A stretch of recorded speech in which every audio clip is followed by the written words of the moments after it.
కూడా నేను పర్వతంలో రావడం జరిగింది. అంటే రైతుగా ఉండే తలారి వెంకట్రావు చేతులకు రక్తపు మరకలు అంటలేదే అంటాయని చెప్తున్న వారి విమర్శలకు ఏం సమాధానం చెప్తారు? ఏమండి ఇప్పుడు రాజకీయ నాయకుల్లో ఉమ్ము వస్తారు, ఇలా తుడుచుకునే పరిస్థితి మనకు తెలిసి మనకు తెలియదా? కానీ ఏదోటి ప్రతిపక్షం కాకపోతే ప్రతిపక్షం కూడా నా మీద ఇప్పుడు నాదంటే కమ్మ సామాజిక వర్గం నియోజకవర్గం గోపాలపురం నియోజకవర్గం జిల్లాలో అయినప్పటికీ నేను ప్రతి ఒక్కరికి కమ్మన్న కాపు ఎవరు కాదు, కులమతాలకు ఏ సంబంధం లేకుండా ఏ పని చేసినా చక్కని రీతిలో చేశా, ఎవరిని పెండింగ్ పెట్టలే. అందుకే ఇవాళ కూడా కమ్మ సామాజిక ఉన్న టీడీపీ వాళ్ళు కూడా నాకు చాలామంది ఓట్లు వేసే పరిస్థితి అక్కడ నేను అభిమానిస్తారు అక్కడ. ఎందుకంటే ఒక రైతుగా నేను దగ్గరకు ఒక 20 సంవత్సరాలు ఫెర్టిలైజర్ బిజినెస్ చేశాను. నా దగ్గర అందరూ ఎరువులు అరువు పట్టుకెళ్ళే పరిస్థితి దగ్గరగా 1999 నుంచి 92 నుంచి మనం ఇంచుమించుగా 2009 వరకు కూడా ఈ ఫెర్టిలైజర్ బిజినెస్ చేశాను. అందుకు రైతులందరూ నా టచ్లో ఉంటారు. నేను ఒక 3 బ్యారన్స్ అంటే టొబాకో పండించే పరిస్థితి, అది పొగాకు కూడా పండించే పరిస్థితి. ఆ రైతులు అందరూ నా టచ్లో ఉంటారు కదా. నా విషయంలో ఇంకోటి ఎవరికైనా ఇవాళ స్టిల్ కూడా నేనే క్యాండిడేట్ అయితే మంచి మెజార్టీ, కానీ ముఖ్యమంత్రి గారి ఆదేశాల వరకు నేను రావడం జరిగింది. అది అంతేగాని ఇంచుమించుగా నేను అక్కడ ఏం జరిగింది కాదు. ఇవాళ స్టిల్ ఏ సర్వే చేసినా మన రాజమండ్రి పార్లమెంట్లో అనపర్తి గోపాలపురం డ్యామ్స్ నెగ్గుతుందని రిపోర్ట్ వచ్చింది. మీరు ఏ సర్వే చేసిన తెలుగుదేశం సర్వేలు కూడా గోపాలపురం నెగ్గుతుందని వచ్చింది సర్వే. మీరు తర్వాత నేను వెళ్ళాక సర్వే తీసుకోండి. అంటే ఆయన ముఖ్యమంత్రి గారి ఆదేశాలు తప్పదండి, ఆయన పాటించి రావడం జరిగింది. అంటే నేను ఈ ఘటనలన్నింటి నేపథ్యంలో నేను హోమ్ మినిస్టర్ గారిని కూడా అదే అడిగాను.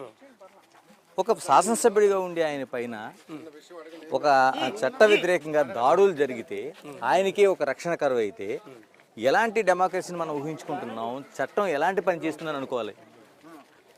ఏమన్నా ఏంటంటే రక్షణ అంటే ఇంచుమించుగా ఇప్పుడు నాకు 2+2 గన్మన్, నాకు ఉన్నది 2+2 గన్మన్. నేను గన్మన్ వద్దని చెప్పాను, లెటర్ ఇచ్చాను. నేను పంపిస్తే వద్దని పంపించాను. ఎస్పీ గారు అంగీకరించలే, మనకైనా రాహుల్ శర్మ గారు ఉన్నప్పుడు అంగీకరి కుదరదని ఎమ్మెల్యే గారు తీసుకుని అది 1+1 తీసుకున్నా, 2+2 గన్మన్. కానీ నేను డైలీ ఇప్పుడు మార్నింగ్ 5 గంటలకు వేసి నా బండి వేసి వెళ్ళిపోతా, సింగిల్ తిరుగుతా, ఎక్కడ బండి మీద తిరిగేస్తా. నాకు గన్మన్ కూడా తీసుకెళ్ళను, వాళ్ళు ఉన్నా అక్కడ నుంచి ఉంటారు, నేను వచ్చే వరకు ఉంటాం, అలా చేస్తాం.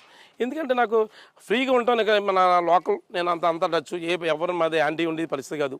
అది దురదృష్టంగా మనం జీకొత్తపల్లి ఏదో జరిగింది కదా తప్ప మనకి ఏ విధాన ఇబ్బంది లేదు. ఎప్పుడు సింగిల్ తిరిగే పరిస్థితి, నాకు సెక్యూరిటీ అవసరం లేదని పరిస్థితులు ఉంటానండి ఇప్పుడు.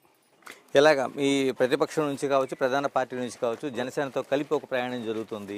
ఈసారి ఒక గట్టి పోటీ ఉంటుంది, విజయం మాదే అనే ఒక సంకేతాలను అయితే ఇస్తున్నారు. మీరు ఎలా భావిస్తారు? ఏమన్నా అది ఏమి లేదండి. ఇప్పుడు ఇంచుమించుగా ఇంత గతంలో చూస్తాం, ఎన్ని జరిగినా సింగిల్గా ఏదో సామెత ఉంది మీకు చెప్పాలంటే, సింహం సింగిల్గా వస్తుందని చెప్పిన టైంలో మా ముఖ్యమంత్రి జగన్మోహన్ గారు వస్తున్నాడు. అదే రీతిలో చక్కగా అన్నీ జరుగుతున్నాయి. వాళ్ళు ఎన్ని జరిగినా నిన్న మన ఏదో గూడూరులో మీటింగ్ జరిగింది. ఆ మీటింగ్ తర్వాత కూడా చాలా ఇలా టీడీపీ జనసేనలో ఇంకా మార్పు బాగా వచ్చి ఇంకా మా దాంట్లో ఇంకా జాయిన్ అవుతుంది టీడీపీ మన జనసేన నాయకులు చాలామంది అడుగుతున్నారు, మేము వస్తాం జాయిన్ అవుతున్నారు. అదే ఇంకా కాదు, పాత మాజీలు కానీ చాలామంది ఈ మధ్యన ఇంకా జాయిన్ ఇంకా ఎక్కువ వచ్చే అవకాశం ఉంది. ఎందుకంటే పవన్ కళ్యాణ్ గారు